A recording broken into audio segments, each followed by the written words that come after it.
Hey everyone, it's your girl Maddie here, aka Beaver Mush, and today I am talking to you about Arde, from the Barcelona, Spain-based band Ikarie. And this is being sort of co-released with the CD and vinyl coming out on Avant-Garde Music, and the tapes being co-released by Fayad Productions and Vida Detestables Records. And Ikarie plays this intriguing fusion of post-metal and more conventional doom, death doom almost.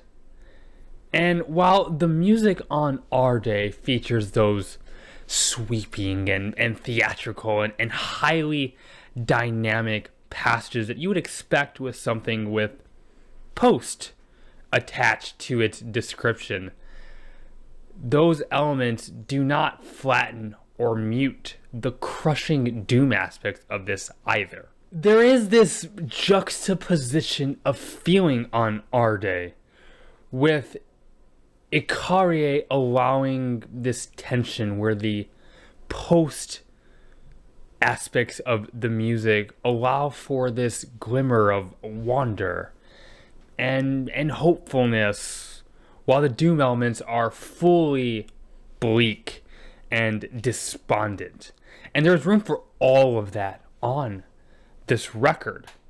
And that contention of these combating tones makes the emotional pull of Arde that exciting. There are monstrous riffs on this thing, but also a lot of atmosphere. You're gonna get pummeled, but then you're gonna have time to sit there and meditate on what you were just hit by. After this introduction track with these sullen strings and spoken word bits, which is a haunting and dramatic tone to start the record on, we're led into Sangre with these gloomy, slowly picked licks and a vocal delivery from Pablo Aguito that lies between a desperate cry and more of a fiery low growl. There's a lot of feeling packed into the vocals here. The drums from Dom Centaro add a lot of presence here. It's skeletal at times, but a lot is made do with each pronounced tom smash and cymbal ride. This album is given a distinct sort of complexity, even for a doom record, with this impressive three-way guitar act from Luis Albadalejo, Daniel Gill, and Paco Porcel, while Maria Riano's bass underneath is characterized with these intricate runs lacing this and giving a lot to the very dense, really owning the dense low end of this record. La Sed takes on a more spacious approach. The guitars working together to create this open web of carefully plotted, interweaving licks.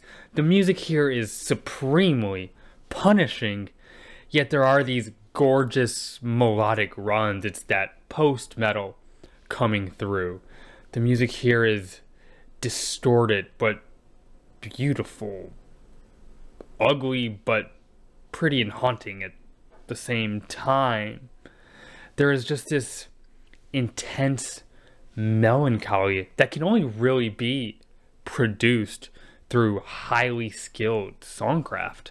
There is at times this really prominent echo effect on the guitars that make them that much more mystifying.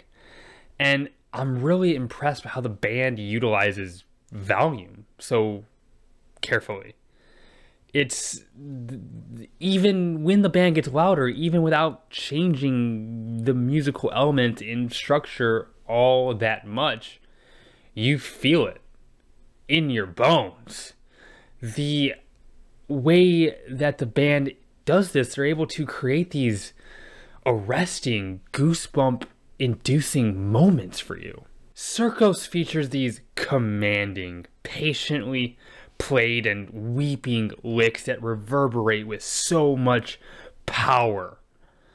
It creates this unique environment that is hostile and warm at the same time, simultaneously. And the vocals feel like they're gonna break. There is this visceral sorrow that can be sensed flowing into the microphone. You get these almost crackling, dusty keys that have this strange echo on it. It gives this almost haunted, gothic, ghostly feel to the music. And then there's these clean guitar arpeggios that are so impactful. There's this intense but really effortless somberness to the instrumentals here. Kano Sugako starts off with this kind of dark, minimalist instrumental with creeping keys, little pockets of percussion here and there, these heavy droning synths that pulsate in your chest, and just this overall elaborate post-metal buildup. It starts to become more intense and unbearably scary. There's this looming anxiety that feels more and more inescapable. And this faint, harsh chant in the back even further conjures that ghostly sense that the band is selling so well here. The introduction to Tomi is a little unorthodox and very interesting, as the guitars seem to move farther and farther away in the mix and get even quieter and quieter until they almost completely leave, like they're not there in the music anymore, and you're just getting this couple faint moments of feedback in your headphones. It's a very sparse couple of minutes in the beginning, and that's until everything comes back in full force. The vocals, the dark, murky riffs, the violent drums. These big hitting moments is not something new in doom metal, but the way the band does it here is just really well executed. These almost alien keys just drifting on and about everywhere on this track. It's so ominous and attention grabbing. This track continuously builds and builds since the quiet intro, without any real resolve for you. It just avoids that tonic chord by any means necessary until the very, very end of the track. These high-reaching melodic runs that start off Titan 2 are so triumphant and sublime. And the bright but also heavy guitar tone is a big reason why it feels and sounds that way, which is just a testament of the production. The production on this record is great. There is almost a funeral doom quality here with these long-held chords that allow for a lot of impactful details within the margins. But there is also this kind of onward marching aspect to the music here with these percussion stomps and intricate snare rolls and builds, while the guitars play these wide-eyed, jubilant passages that are matched with these impassioned peaks from the vocalist. Arde ends with this softly played, kind of deteriorating piano piece to conclude on. The band actually incorporates a lot of these kind of interludes that ties the record together thematically and bridges the tracks together. It sort of creates this film score feel for the album. Arde is at times, devastating post-swinging metal album, but one that also possesses a lot of haunting beauty to it. It's dark and somber, and in that way it comes off often very majestic. And commenting on the way the band does tend to tie this thing all together with these instrumentals, it doesn't seem overdone. I mean, a lot of times when bands lean heavily on interludes, it can come off as just filler. But no, here there seems to be an attention, and it feels like these are all pieces that are vital to the narrative that Arde is painting for you.